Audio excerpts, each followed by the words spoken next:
Welcome to the first episode of Change Whispers, which is a video blogging format which I would like to use to reflect and discuss some of the current themes, but also some of my own observations and takeaways from my daily practice in change management and in leadership. And I have the pleasure to welcome you here today in Glado, which is one of my favorite locations in Berlin.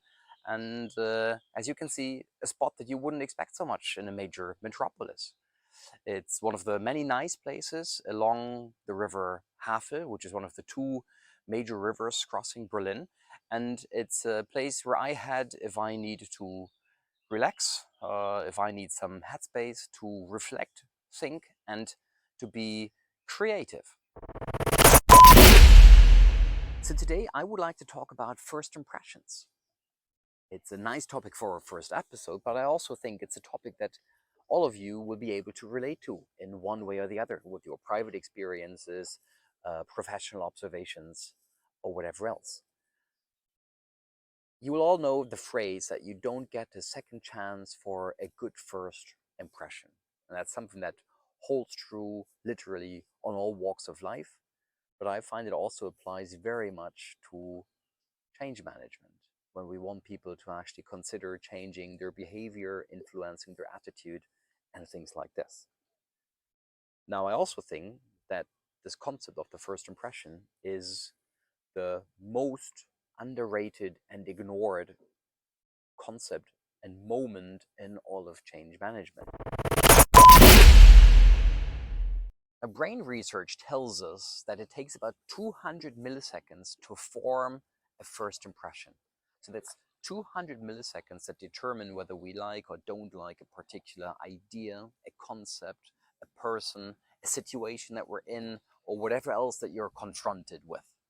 And that's 200 milliseconds that decide whether you stay on a website, whether you purchase a product that you see in the supermarket, or whether you like or don't like a potential partner. And consequently also informs all the action, all the steps taken after those first impressions. Now, we all know how first impressions of change often form. We all know those discussions at the water cooler between the colleagues about a rumor of a potential restructuring of the department or the company, of a potential takeover bid from a competitor, or we know those first improvised statements from a team lead or a department head who's trying to make sense of information that's trickling down from the top. But we also know how difficult it can be to reverse those negative first impressions. That's something that my colleague Martin Niels Defler calls the first button principle. It's a phenomenon that will be certainly familiar to all of you if you wear button shirts or blouses a lot. I brought one for illustration purposes. We have 31 degrees today here in Berlin, and I didn't fancy so much wearing a button shirt to the woods. But what the first button principle basically says is that often you dress yourself, and at the end, suddenly you find yourself left with a hole that does not have a matching button anymore, or a button that does not have a matching hole anymore. And well, what do? You need to unbutton the shirt completely and start all over again. And I find that a nice analogy for change management practices, because what's really behind this is that how you close the first button already determines whether or not you will be successful in closing your shirt with the last button eventually. And that's the same in change with the first impression, is to say, if you start with a bad first impression, you will never be able to kind of reverse that and to get it to a really positive result of your change process, especially when it's about behavior change or attitude change. Now, the challenge is that change management often gets involved in projects at a fairly late stage. So often the project team or the sponsor are realizing that they have a couple of challenges with particular stakeholders, where they say, we're not receiving the buy-in that we need. We are not seeing the behavior change that we intended to create, or we're actually facing first resistances. And as a consequence, they're calling in change managers to help them fix those particular challenges. Now, according to the first button principle, that's something that is going to be rather difficult, given that those first moments, the start, the kickoff of a project in change, already determines to a large extent, maybe not completely, but to a large extent, the success or the failure of the product. So as a consequence, as a change manager, joining the show pretty late, all you do is start improvising, is start fire extinguishing and gap filling, instead of being the proactive driving force that helps to put the project onto the right wheels in the beginning.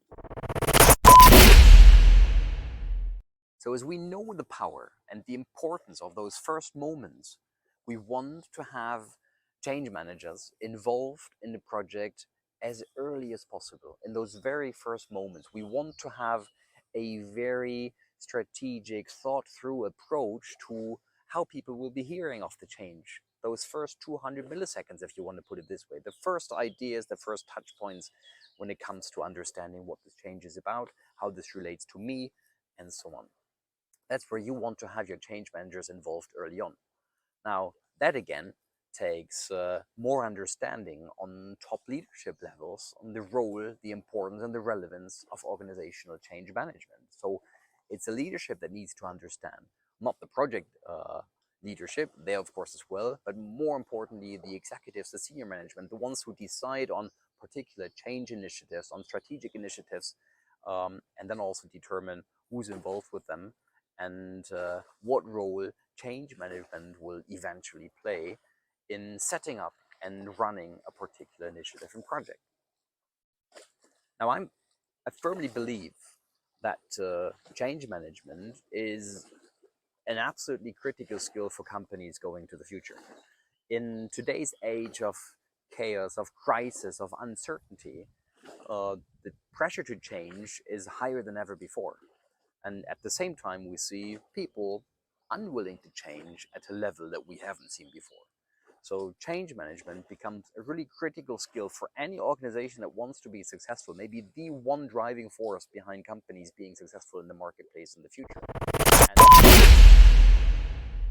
Now, I would like to hear your experiences with first moments in change. So do drop me a comment below if you have had any particular experiences, observations of those first critical moments in a change project's history. If you had negative experiences, positive experiences, how you've been able to shape them. Of course, I would also be happy if you decide to subscribe to this series. Do drop me a note with any feedback that you would like to share, also with ideas for future episodes if you like. And then I'm looking forward a lot to meeting you again in future episodes of the Change Whispers.